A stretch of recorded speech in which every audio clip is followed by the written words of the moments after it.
Estamos de volta com 3-1 aqui na TV Brasil. Nosso entrevistado de hoje é o professor Silvio Meira, da Universidade Federal de Pernambuco. Participam dessa nossa conversa Eduardo Almeida, repórter do jornal O Globo, e Guilherme Werneck, editor do Estadão.com.br.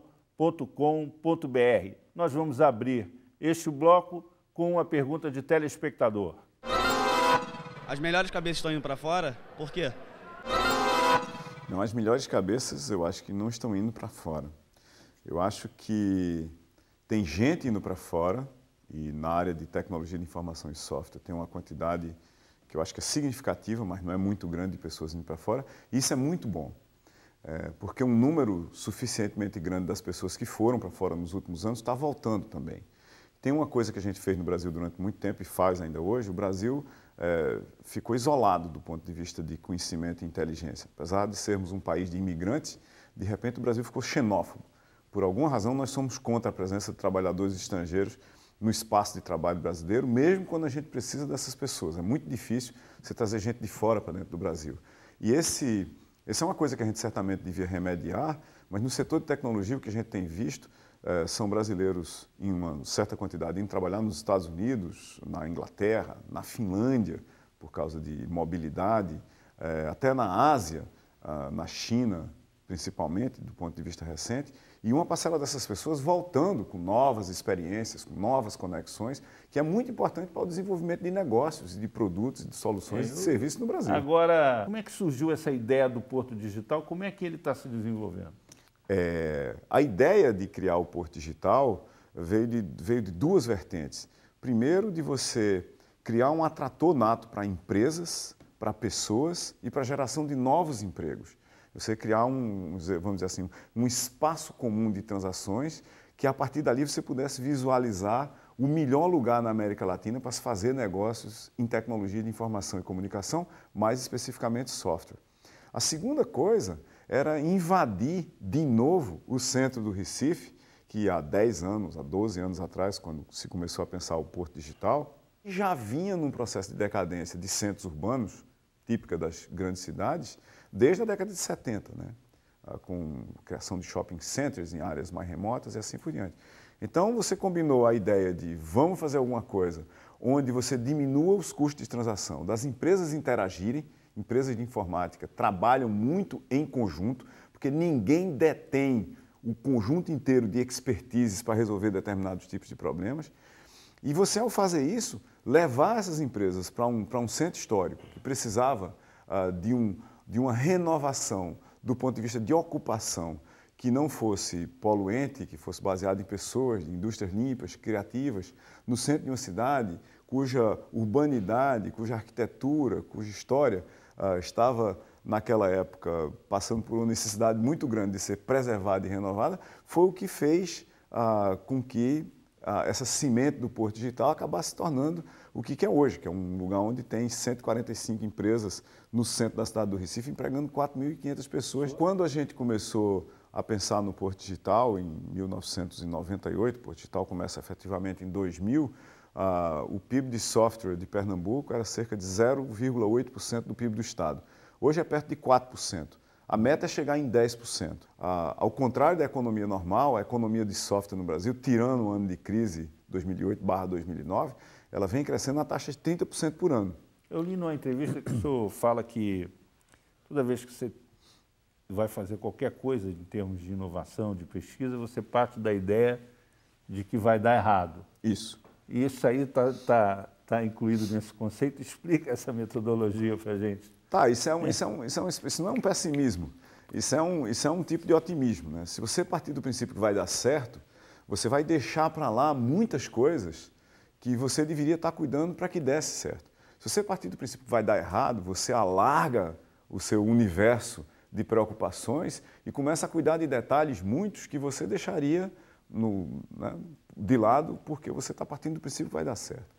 Eu sempre parto do princípio que vai dar errado para tudo, inclusive meu casamento, minha vida pessoal, absolutamente tudo. Isso me leva a ter um cuidado muito especial com as coisas que eu quero que deem certo, apesar de eu achar que vai dar errado.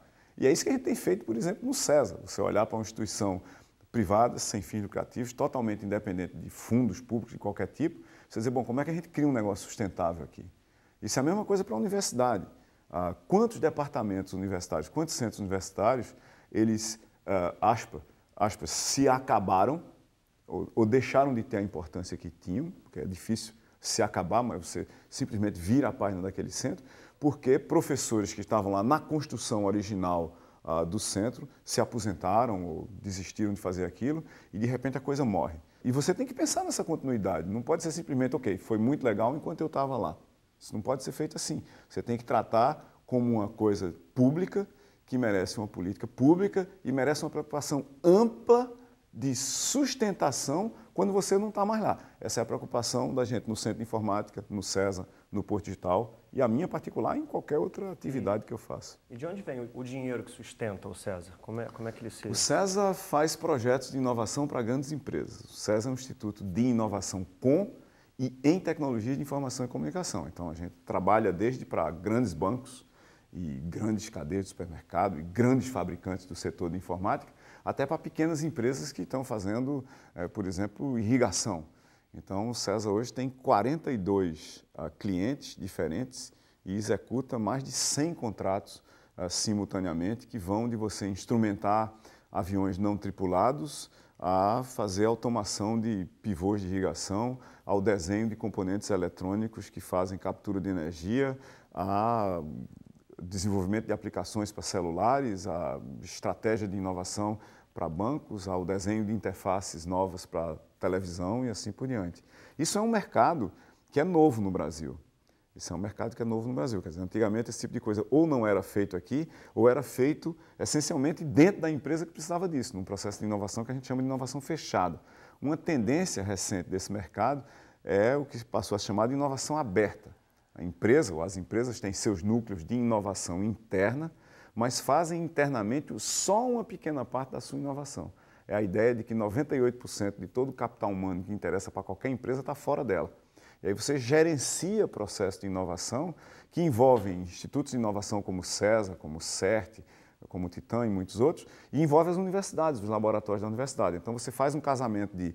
A universidade faz a pesquisa que está mais remota em relação ao mercado, instituições como o CESA fazem coisas que efetivamente vão para o mercado. E isso está dentro daquela ideia que você sempre defende de competição, por exemplo, de cooperação dentro de competição. Você pode elaborar um pouco mais? A ideia básica é que em qualquer mercado você tem um conjunto de agentes independentes, cada um com a sua estratégia, eventualmente, os seus negócios e as suas preocupações, competindo e cooperando para sobreviver. Então, uma hora você compete, você tem um produto e fulano tem outro produto. Outra hora você coopera, porque você precisa ou criar um mercado, ou mudar um mercado, ou estabelecer um padrão. Se você pegar os grandes gigantes de tecnologia mundial, como Microsoft, Google, Apple, assim por diante, eles estão tentando se destruir do nosso ponto de vista de consumidores o tempo todo. Mas quando você vai abaixo do pano rápido do mercado, lá embaixo eles estão cooperando para o estabelecimento de padrões, por exemplo, que se não houverem, eles vão ter uma dificuldade ainda maior de botar os seus produtos no mercado. O que eu acho que a gente tem visto recentemente é a gente reinterpretar as coisas e ao invés de ter unicamente posições sim ou não, totalmente dicotômicas, eu sou a favor, você é contra, é que tem níveis de cinza, tem um espaço muito grande aqui, onde dá para a gente fazer coisas variadas, né? E está acontecendo no nível das empresas um movimento muito interessante, que é essa criação de, a gente pode falar, eles chamam de environment, né? de meio ambiente em torno de um produto, por exemplo. Você pega a Apple com o iPhone, o iPad, ela tem toda uma cadeia produzindo só para aquilo. Você tem o Google com o market do Android, etc. Como é que você vê esse tipo de você criar quase que fazendas privadas de inovação para aquele seu produto? Você acha que isso é um modelo que vai sustentar muito tempo?